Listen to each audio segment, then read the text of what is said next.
لا إله إلا الله الله الله لا إله إلا الله جود علينا. In the Quran, Allah subhanahu wa ta'ala, He said, فَلَوْلَا نَفَرَ مِنْ كُلِّ فِرْقَةٍ مِّنْهُمْ طَائِفَةٌ لِيَتَفَقَّهُوا فِي الدِّينِ وَلِيُنذِرُوا قَوْمَهُمْ إِذَا رَجَعُوا إِلَيْهِمْ. That Allah subhanahu wa ta'ala will always choose a group from amongst the ummah of the Prophet sallallahu alaihi wasallam who will be experts in understanding the deen.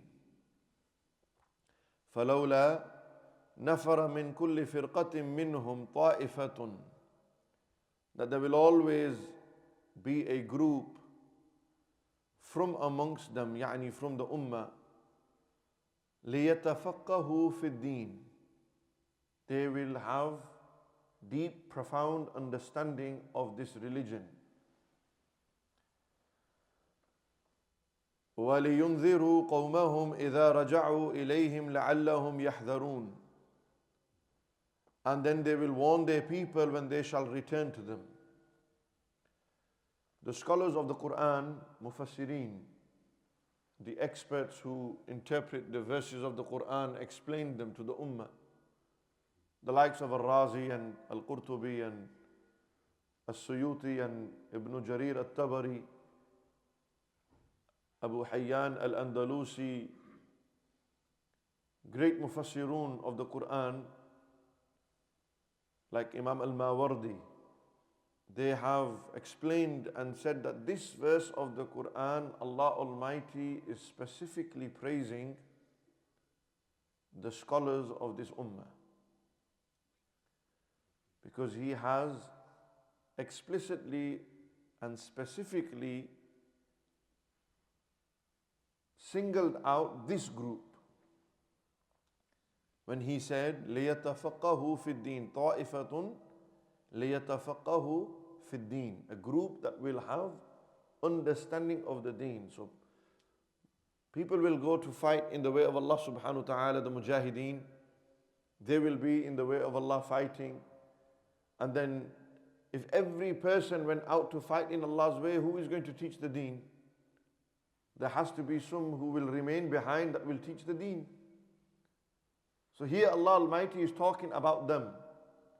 That those who have gone to fight, when they shall return, who will warn them about this deen? Who will teach them about this deen? لِيَتَفَقَّهُوا فِي الدِّينِ. Yani the people of fiqh, people of Islamic knowledge and authority, people of the deen. It is them that will understand this, and it is them that will then pass on this knowledge to those who return.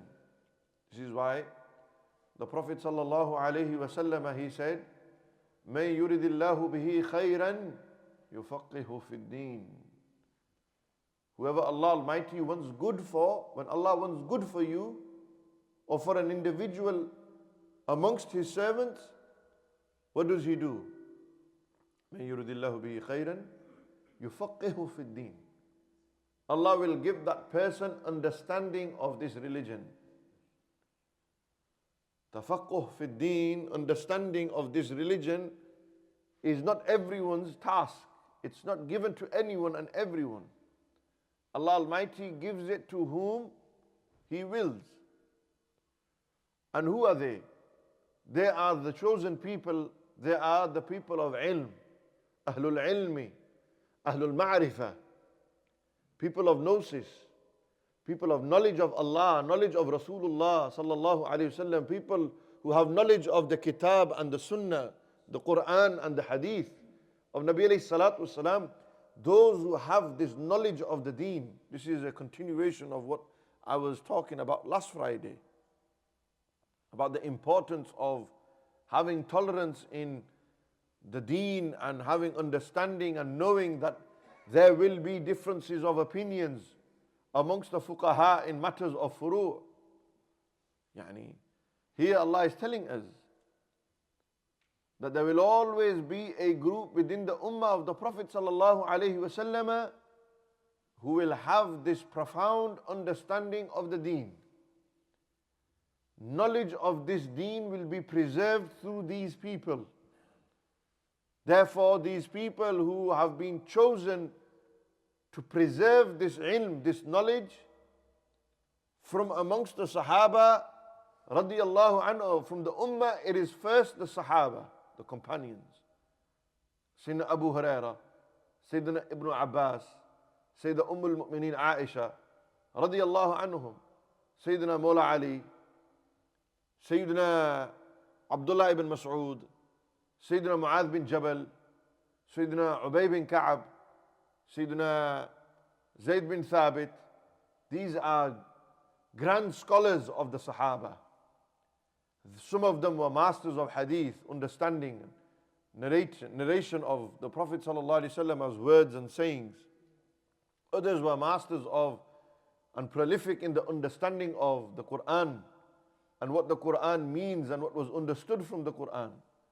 And then there was others who were masters and understanding of generally across the board.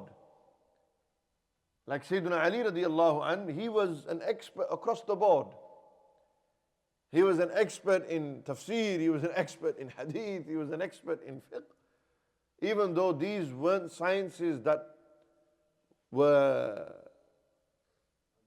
canonized or they were not specifically structured at that time, the origins of their existence were there. But the Sahaba, who would they go to? If we need a fatwa, go to Sayyidina Ali, Sayyidina Ibn Abbas, Sayyidina Ibn Mas'ud. If we need to understand the hadith, go to Sayyidina Ali, Ibn Abbas, Ibn Mas'ud. If you want to, they always, the Sahaba refer to them. Their point of reference was always these grand companions amongst the Sahaba.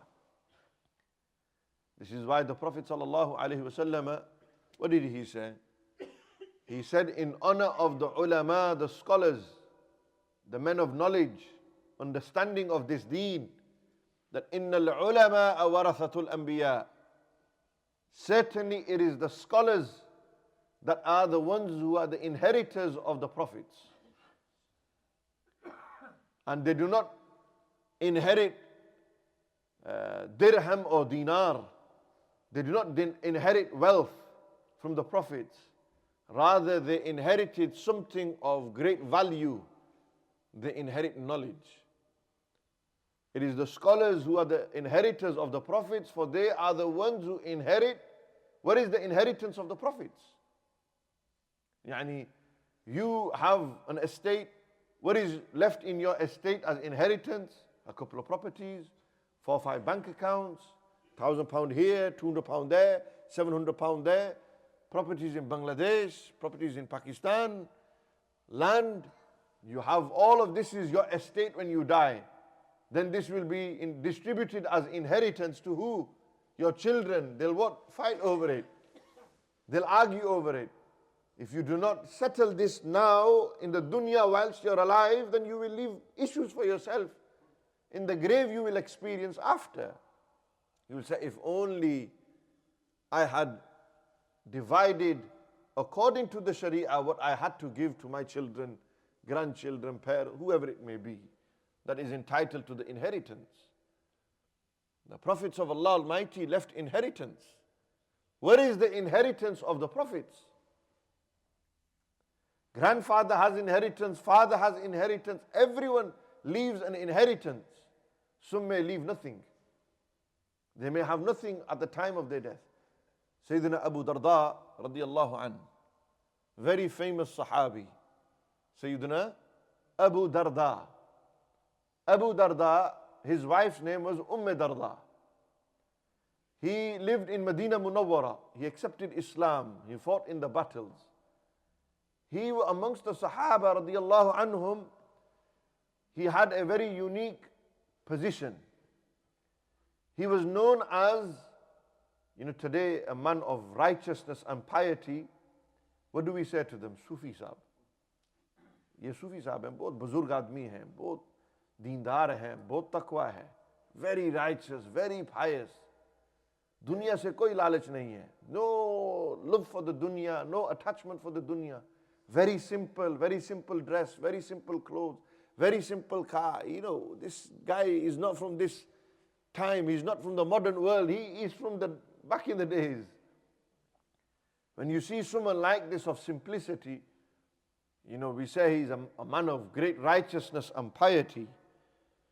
Amongst the Sahaba radiallahu anhuma or anhum, you had who? You had Sayyiduna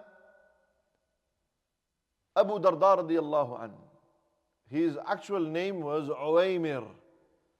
Uwaymir ibn Amir or ibn Zayd. And he was an Ansari companion from Banu Khazraj. The Ansar, the Sahaba of Medina Munawwara, were from either one of two tribes, Khazraj and Aus. Aus and Khazraj were two tribes. So he was an Ansari from the Banu Khazraj. And he was the last one to accept Islam from the Ansar. He was the last one to accept Islam from the Ansar. He fought in the Battle of Uhud, and he was amongst those who got injured protecting the Prophet ﷺ. Nabi alayhi salatu wasalam said, Ni'mal farisu Uwaymir. Ni'mal farisu Uwaymir, meaning what a great horse rider Abu Darda is. Nabi alayhi salatu wasalam complimented Sayyiduna Abu Darda's horse riding skills. They said, Ni'mal farisu Uwaymir. He's a great horse rider, is Sayyidina Abu Darda radiallahu anhu. He was known as Hakimul Ummah. He was known as Hakimul Ummah. Hakim means what in Arabic? The wise one. The Sahaba would refer to him as the wise one.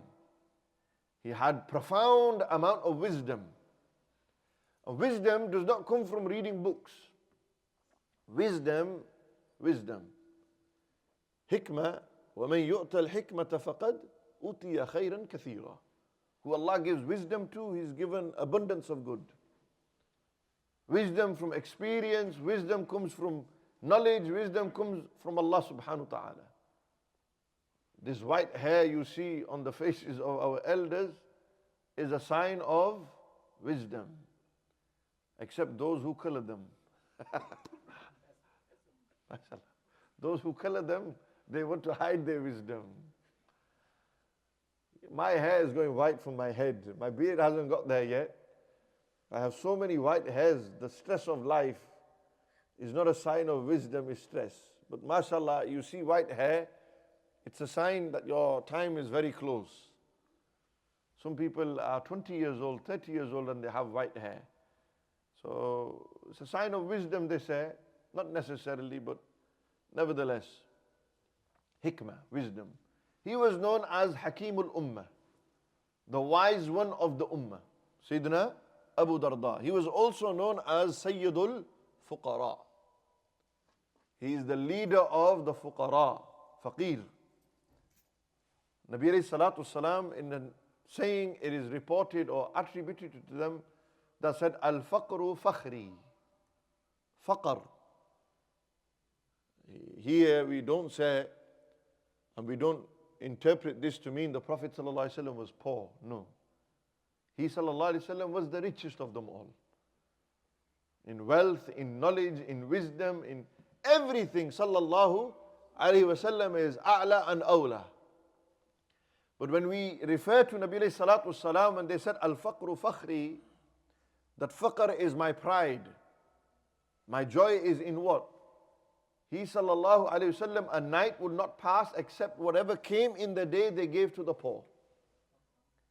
So the Aisha radiallahu ta'ala anha, she said, there were times in the house, months on end, 4, 5, 6 months, no fire would be lit inside the house.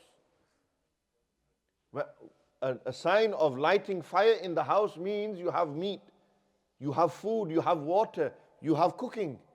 So the Aisha said months would pass by and no fire would be lit in the house. This is the lifestyle of the Prophet ﷺ. They preferred the simplicity. From the Sahaba who inherited this quality was who? Sayyiduna Abu Darda radiyallahu anhu. Sayyiduna Uwaymir ibn Amir radiyallahu anhu. Sayyiduna Abu Darda was appointed as the governor of Damascus, Syria, after Rasulullah sallallahu alayhi wasallam passed away. When he moved to Damascus, Sayyidina Umar radiallahu anhu, during his caliphate, he chose people to become governors. They had big posts, bare ode. And his post was what? He was the governor of the city of Damascus. It's not a small title. We had local elections. There's councillors, then there's MPs. The governor at that time was the MP. He was chosen as the governor of Damascus. Of all the Sahaba, Sayyidina Umar could have chose. Why did he choose Abu Darda? Because Sayyidina Abu Darda radiallahu anh had the great qualities of what? He had no love of the dunya in his heart. The people of Damascus gave him the title Sayyidul Fuqara. He's the leader of the people of the poor ones. Those who have no attachment to the dunya, he is a leader of them. He gathered the Quran with amongst the great Sahaba like Sayyiduna Mu'adh bin Jabal and Hazrat Zayd bin Thabit and Sayyiduna Abu Zayd radiallahu anhum. These were great Sahaba who gathered the Quran. When after the major battle of Yamama, the Quran was written on parchments and bones and leaves, and they were scattered in people's homes and places. 300 Sahaba were killed in Yamama. Sayyidina Umar came to Sayyidina Abu Bakr, said, emergency meeting. Amongst the Sahaba who have died in this battle against Musaylima Kadhab, the one who claimed to be a Nabi after Rasulullah sallallahu alayhi wasallam, reports have come back and we've been told 300 Hafiz of the Quran, 300 Huffaz, memorizers of the Quran have been martyred in this battle. If we do not gather the Quran into a book form, then it will be lost. Sayyidina Abu Bakr radiallahu anhu sat and thought. He said, I cannot do something which the Prophet sallallahu alaihi wasallam didn't do. Then Sayyidina Umar radiallahu anhu made his arguments. He said, but if we do not do this today, what will happen? What will happen when Islam will spread to every corner of the world? How will they be able to read the Quran? After a while, Sayyidina Abu Bakr agreed with the opinion of Sayyidina Umar, and then he ordered a group of Sahaba to create a council, a cabinet, and they had one task and duty. Every single person who has verses or chapters of the Quran in their houses, bring them, get them together. And the order Nabi alayhi salatu wasalam told us, gather it, gather the Quran. From that council amongst them was Abu Darda. He was one of them, radiyallahu anhu. He had two children. One of his children's name was Bilal, after Sayyiduna Bilal. They say that he was a man who always smiled. And he lived a life of poverty, of piety, righteousness and simpleness. He was a man of great simplicity. This simplicity of Sayyidina Abu Darda radiallahu an, Sayyidina Darda said one day, somebody came to our house in Damascus and they gave to they left for my husband 200,000 dirham. 200,000 dirhams, gold, silver coins, not dinar, dirham. She said, before he went to sleep at night, there was not a single dirham left in the house. He gave it to all the poor in Damascus. No love for the dunya. He gave in Allah's way, gave in Allah's way. Why? Because this life is temporary. Nothing will remain. Everything shall perish. All that you have, that will stay behind, and you will go forward with your actions. The Sahaba radiallahu anhum, they were the great companions of this ummah. They understood the deen. They had knowledge and gnosis of the Quran and the Sunnah. Sayyidina Abu Darda radiallahu anhu, he said, I love three things which the people hate. I love three things which everyone hates. He said, I love illness, I love poverty, and I love death. Nobody wants to die, nobody wants to be poor and nobody wants to be ill. Every person wants to be healthy. We all make dua. Oh Allah, give me good health. He used to say, I make dua, Allah give me bad health. Make me ill. Make me ill. Oh Allah, give me illness. Said, why? Why do you make these du'as when everyone is telling you make dua the other way? He said, when I've heard the Prophet ﷺ say, when you are ill, Allah is closest to you. Whatever dua you make, your dua is accepted. Oh Allah, keep me ill so all my du'as are accepted. He said, make me poor. I want nothing. He said, why? Everyone is saying, do dua for my rizq, do dua for my business. Why are you saying make dua for poverty? He says, oh Allah, make me poor. He said, why? He said, if when I am poor, then I will turn to Allah when I have nothing and ask Him, oh Allah, you give me. So I ask Him and nobody else. He said, I ask for death. Everyone wants life. Give him a long life. Give him long life. Give him long life. Oh Allah, give him a long life. Let me umar ta'afurma. He says, oh Allah, please give me death. Let me die quickly. He said, why? What sort of dua is this? He said, because the beloved wants to meet his beloved again. I want to meet Allah. The time has come. I don't want this dunya. Yani, this was his level. That's why if the Sahaba had ultimate respect for Abu Darda radiallahu anh, simplicity. They understood this dunya is temporary. He passed away in the 32nd or 33rd year of Hijri in the city of Damascus, in Sham, in Syria. These great Sahaba radiallahu anhum, they were the ones, فَلَوْلَا نَفَرَ مِنْ كُلِّ فِرْقَةٍ طَائِفَةٌ مِّنْهُمْ لِيَتَفَقَّهُ فِي الدِّينِ. There will always remain within my ummah a group who will have profound knowledge of the deen, understanding of the deen. And this understanding of the deen is the inheritance of who? This is the inheritance of the prophets. When Allah loves you, He will make you an inheritor of His prophets. He will give you understanding of the deen, knowledge of the deen. For He sallallahu alayhi wa sallam said, إِنَّ الْعُلَمَاءَ وَرَثَةُ الْأَنْبِيَاءِ. The ulama, the scholars are the inheritors of the prophets. May Allah Almighty allow us to benefit from their inheritance. And if we are not as blessed, oh Allah, choose our children who will have this inheritance.